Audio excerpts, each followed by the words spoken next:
لو أنزلنا هذا القرآن على جبل لرأيته خاشعا أنزلنا هذا القرآن على جبل لرأيته خاشعا أنزلنا هذا القرآن على جبل لرأيته خاشعا متصدعا من خشية وتلك الأمثال نضربها للناس لعلهم يتفكرون.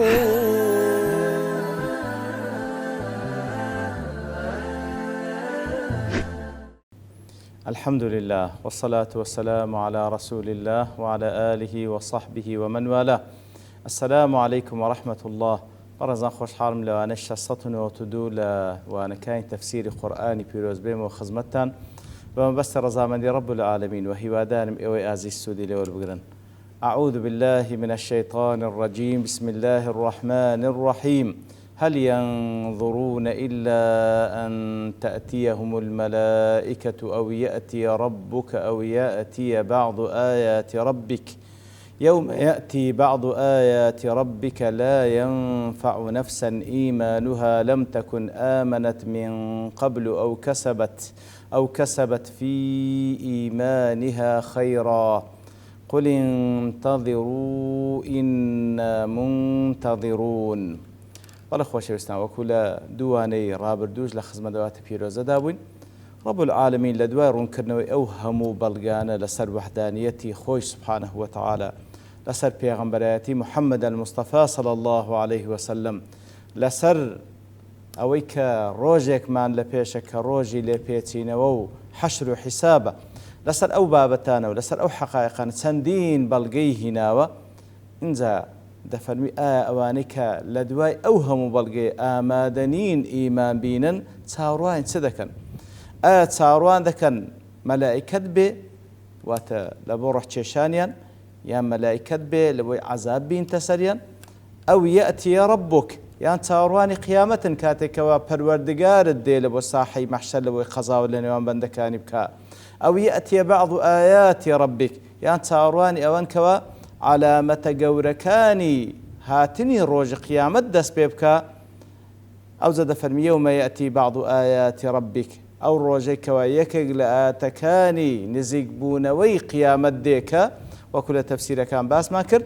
کە بریتە لە دەرچوونی ڕۆژ لە مەغریبەوە. ئەو ڕۆژەیکەوە ئەو ئاەتە گەورەیە دێ کەوا دەرچوونی ڕۆژ لە مەغریبەوە لە جیاتیەوە لە مەشریق بێ لو روجدا لا ينفع نفسا إيمانها لم تكن آمنت من قبل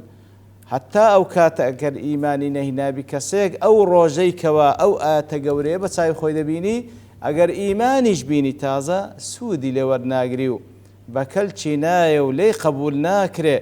أو كسبت في إيمانها خيرا ولو روجيدا أو كسيك إيمان دارا برام لبيش أو روجدا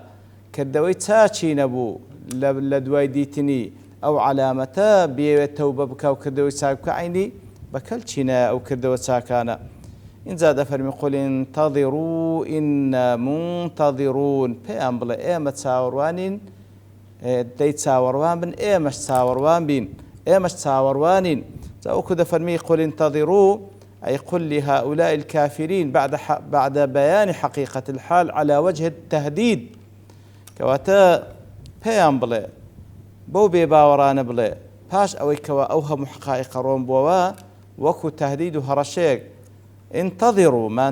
ما تنتظرونه من إتيان أحد الأمور الثلاثة لتروا أي شيء تنتظرون. کەواتە پێیان بڵێ دەی مادەما گوت چاوەڕوانی هیچ شتێک نین تەنها یەک لەو سێ حاڵەتە ڕووبدا کە لە ئاەتەکە باسی کرد. انتظروا ما تنتظرونه ئیتر چاوەڕوان بن یەک لەو سێ شتەیکەوە چاوەڕوانن با ڕوو بداتن. ئینا منتظرون ئێمەش چاوەڕوانین لنشاهد ما يحل بكم من سوء العاقبة. دەی چاوەڕوانی یەک لەو حاڵتا بن کە خوای گەورە باسی کرد ئێمەش چاوەڕوانین تاوەکو ببینین کەوا چیتان بەسەر دێ لە عاقبەتی خراپی کار و کردەوەکانتان. ئەوە لە تەفسیری قاسمی وهای لێک داتەوە. لا تفسير سعدي دلي ولما كان هذا وعيدا للمكذبين بالرسول صلى الله عليه وسلم إتر كاتك وهرشيا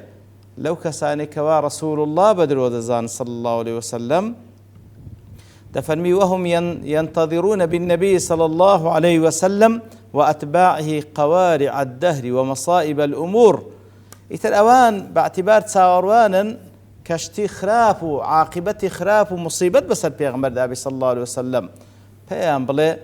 ديت تساوروان بن إنا منتظرون فستعلمون أينا أحق بالأمن مش تساوروان مزاين داخوا كاممان زيادة المستحقين وكوا أمن أمان ما نهبي كواتوا باب لا تفسير السعدي وكو تفسير قاسمي ليقنا تفسير قاسمي فنمي قل انتظروا واتيقلوا سي حالتك أخواي قولي باسي كرديا يا مش تساوروان كواتشتان بسردي بەڵام لە تەفسیری سعدی بە شێوێشکەی لێک دایتەوە واتە ئەنگۆ چاوەڕوانن کەوا ئێمە مەسیرمان چی بەسەردێ ئێمەش چاوەڕوانین کەوا مەسیرین گۆ چی بەسەردادێ لە تەفسیری معارج تەفەکوریش بەو شێوە زیاتر لێک داتەوە دەفەرمی پێیان بڵێ انتظروا تحقیق ئامالیکم دەیانگۆ چاوەڕوان بن هیوا و ئاواتەکانتان بێتە دی دەربارەی من بمەوتی والتخلص مني چاوەڕوان کەوا من بمرم نەجاتتان بی لە دەست من ئەو بحدوث حدث يوقف مسيرة دعوتي یان چاوەڕوانی ئەوەن ڕووداوێک ڕوو بداتن ڕێڕەوی بانگەوازەکەی من ڕابگری ئەنگۆ چاوەڕوانی ئەوەن دەی چاوەڕوان بن فأنا والذين آمنوا بي واتبعوني منتظرون نصر الله لنا بەڵام بزان ئێمەش چاوەڕوانین ئەمن و ئیمانداران و شوێنکەوتەی من چاوەڕوانین کە رب العالمين نصرت بنێری ومنتظرون أن يظهر دينه على الدين كله وتاوەڕوانی ئەوەین کەوا رب العالمين وعدەیدا دینی خۆی بەسەر بێخی لەسەر هەموو دینەکان وهذا ما حصل فعلا بعد بضع سنين بالفعل هل أوش ڕوویدا لە دوای چەند ساڵێک قال لتفسير سعدي جل وفي هذه الآية دليل لمذهب أهل السنة والجماعة أو آتبلغيت دالبو شوين كوتواني أهل السنة والجماعة في إثبات الأفعال الاختيارية لله تعالى أو آتبلغيت دالبو كوا إثبات أفعال اختيارية كوا خواي قول سبحانه وتعالى هندك كارو كردويه باختياري خوي كاتي بيه ديكا وكو الاستواء والنزول والإتيان لله تبارك وتعالى كواتا خواي قولا هندك أفعال اختياري كارو كردويه كوا باختياري خوي هركاتي شبيه وديكا وكو استوى على العرش وكو ينزل إلى سماء الدنيا وكو يوم يأتي ربك أو رجك ديل بساحي محشر يتلوى هل يقلوانا فعل شيء اختيارية كإثبات ذكر لبخواي قول سبحانه وتعالى بلام من غير تشبيه له بصفات المخلوقين إثبات دكين كخواي قول أفعال اختياريه كوهركاتك بأنزام ددا ببيع أو التشبيه بكين بكارو كردوي مخلوقين وفي الكتاب والسنة من هذا شيء كثير إتر لك القرآن والسنة لا أفعال كاني اختياري خواي قول زور الشد لو أنا باسكرة وفي أن من جملة أشراط الساعة طلوع الشمس من مغربها وهو آتا بلقيت هذا لسلوي كوا يقلى علامة جوركاني هاتن قيامة أويا كوكل حديث الصحيحين صلى الله عليه وسلم لقال آتا باسكرديا هاتني روج لمغرب وأن الله تعالى حكيم قد جرت عادته وسننه أن الإيمان إنما ينفع إذا كان اختيارا لا اضطرارا كما تقدم وأهلها رب العالمين حكمته وبابن عادته سنة كاني كالتعامل لقلبا دكاني أو بري حكمتي تدا لا يقلى عادة كان يقلى سنة كاني خوالة تعامل لقلبا دكاني أو يكوا كاتيك إيمان لبندكاني قبول دكاو سودي دبي لبو بنديا كاتيك وإيمان اختيارية وكو استا حتى وكو نجيشتين قيامة نجيشتين هاتني علامة جوركان روج قيامة بتايبتي هاتني روج لمغربي حتى كو أوكاتا ياخذ حتى أوكاتك روح دكاتا غرغرة هذه يقول إما اختيارين واتا سربشين لو إيمان بينيانا إيمان هنا لو كاتيه نريتداو سوودی لێ وەردەگرین و خوای گەورە لێمان قبول دەکات. بەڵام کاتێکەوە گەیشتینە حالەتی ئیضطرار، حالەتی ناچاری واتە ڕوح گەیشتە غەرغەڕەی کە بە چاوی خۆمە حەقایقەکان دەبینین، یاخود لەو کاتێکەوە ڕۆژ لە مەغریبەوە دێ لە زیاتر لە مەشرق بێ، ئیتر ئەو کاتە ئیمان دەبتە ئیضطراری و ناچاری هەموو کەس ئیمان دەینی. بەڵام لەو ڕۆژەی ئیمان بەکەل چینایە خوای گەورە لێ قبول ناکە.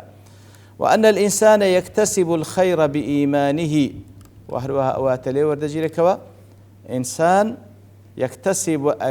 يكتسب الخير بإيمانه، كواتا كاتك أتو خير بدزديني لا بعض كارو كرد وكانت بعداج دريتوا كاتك بإيمان وأنزام بدي. فالطاعة والبر والتقوى إنما تنفع وتنمو إذا كان مع العبد الإيمان. كواتا طاعة جورالي وكارتاك أو كاتا سودي لي وردقري ولقيامة بعداش لسر وردقري أقل روانقي إيمان ويكتا برستي وهالقلابي.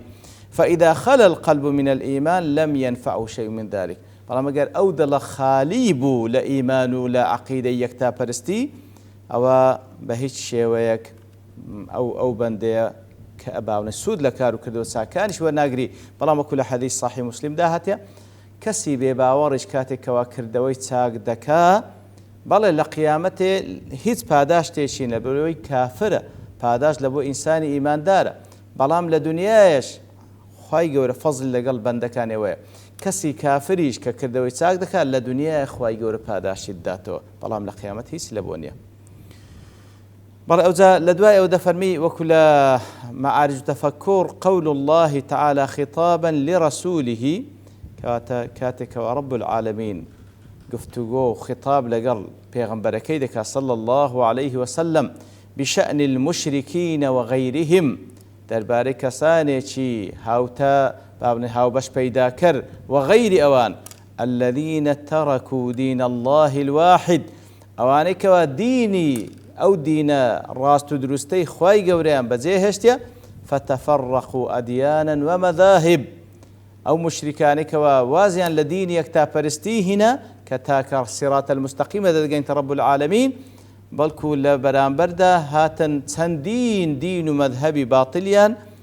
پیادە کرد. وصاروا شيعا وأحزابا، يتربون كتلة وكومل كومل، كل حزب بما لديهم فرحون، هر يقلواناش بو تاقمو حزب كومل يكلا سريدا ولا سر باطل ضلي بي خوشا فخري بي ذكا. خواهي يقول فرمان بيغمبرك صلى الله عليه وسلم بيان بفرمي إن الذين فرقوا دينهم وكانوا شيعا لست منهم في شيء إنما أمرهم إلى الله ثم ينبئهم بما كانوا يفعلون. وتبيقمان أوانيك ودين كان تفرق بيكردو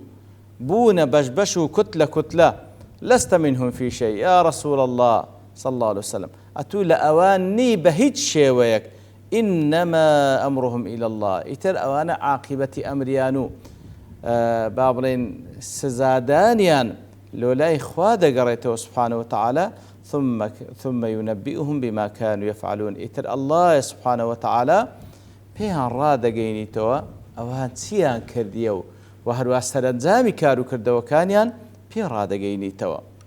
بەڵێ بە کورتیمانە ئاەتەکە ئەو جا وەکو زانان دەفەرمێن إن الذين فرقوا دينهم، يعني چی؟ يعني اختلفوا فيه، ئەوانەی کەوا خلاف لە نێوانیان پەیدا بوو دەربارەی دین، مع وحدته في نفسه، لەگەڵ ئەوەش کەوا دینی خوا یەک دینە، فجعلوه أهواء متفرقة، ئیتر خلاف لە نێوانیان پەیدا دەربارەی دینی خوا، لەگەڵ ئەوەش کە دینی خوا یەک دینە، بەڵام ئەوان حەسب ئەهوا و ئارەزووی خۆیان کردیانە بەشبەش و تەفریقیان تێدا پەیدا بوو. وكانوا شيعا أي فرقا تشيع كل فرقة إماما لها، کەواتە بوونە تاقم و هەر تاقمێکیش سەرکردەیەکیان لە بۆ خۆیان تەحدید کرد بحسب غلبة تلك الأهواء، لەسەر چه ئەساسێک ئەو تاقمەیان پێکینە و سەرکردیان لە بۆ خۆیان دەست نیشان کرد؟ لەسەر غەلەبەی هەوا و ئارەزوو. فلم يتعبدوا إلا بعادات وبدع ولم ينقادوا إلا لأهواء وخدع، كواتا بەندایەتیەکەیان باعتیبار بەو دینەی کە ئەوان پیادەی دەکەن بەڵام دینەکەیان بە فعلی دینداری تێدا نەبوو لە بۆ خوا، بەڵکو تەنها عادات و بیدع و شتی نوێی تێدا بوو، ملکەز بوون تەنها لە بۆ هەوا و ئارەزووی خۆیان و لە بۆ هەڵخەڵەتاندن. بەڵام زۆکو لە مەعارج تەفەکوڕ دەفەرمی شیعان، دەفەرمی جەمعی شیعەیە. شیعە چییە؟ وهم القوم والجماعة من الناس، کۆمەڵێک و تاقمێک لە خەڵکی الذين يجتمعون على أمر ما، تاقمێک لە خەڵکی لەسەر کارێک کۆ دەبنەوە، وكل قوم أو جماعة لهم أمر يسيرون عليه، ئیتر ئەو تاقمە لەسەر منهەجێک لەسەری دەڕۆن، أو طريقة واحدة يتبعونها، لەسەر منهەج و طریقەیەک هەر هەمووی کۆکن لەسەر ئەو منهەج و طریقەیە، ئەو منهەج و طریقەیە کۆیان دەکاتەوە و ئیتر پابەند دەبن بەو تاقمەی خۆیان. والشيعة في الغالب يناصر بعضهم بعضا فيما اتفقوا عليه، ئیتر هەر تاقمێک طبعا یەکتری سەردێخن لەسەر ئەو شتێکەوە لەسەری متفقن، ئیتر لە نەتیجە ئەوەی دوورکەوتنەوەیان لە دینی حەق بوونە چەندین تاقم و بوونە چەندین کوتلە و جەماعە، هەر یەک لەوانە طبعا دڵی خۆش بوو بە منهەجەی خۆی لە کاتێکدا هەر هەمویان بەرینە لەو دینەی خوای گەورە سبحانه وتعالى. ئیتر دیارە ئەو ئاتە مفسرين قصي زياتر ناسر كذا بلان لبرتوابوني كدوستين بابشتوها رب العالمين لواني داهاتو دينه وخزمتي. وصلى الله وسلم على نبينا محمد وعلى آله وصحبه أجمعين، وآخر دعوانا الحمد لله رب العالمين. لو أنزلنا هذا القرآن على جبل لرأيته خاشعا، أنزلنا هذا القرآن على جبل لرأيته خاشعا، أنزلنا هذا القرآن على جبل لرأيته خاشعا متصدعا من خشية الله. وتلك الأمثال نضربها للناس لعلهم يتفكرون.